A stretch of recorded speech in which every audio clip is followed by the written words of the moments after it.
Stocks and Shares ISA Review. In this video, we'll break down what a Stocks and Shares ISA is and whether it's the right investment for you. So, to get started, a Stocks and Shares ISA allows you to invest in a range of assets such as stocks, funds, and bonds while benefiting from tax free growth.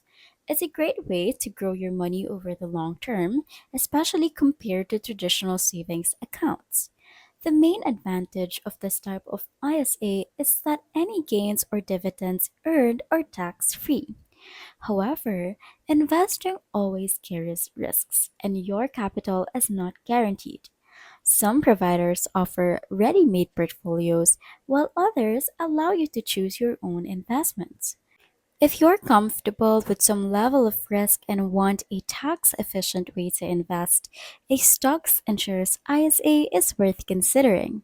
And that's my review of Stocks and Shares ISAs.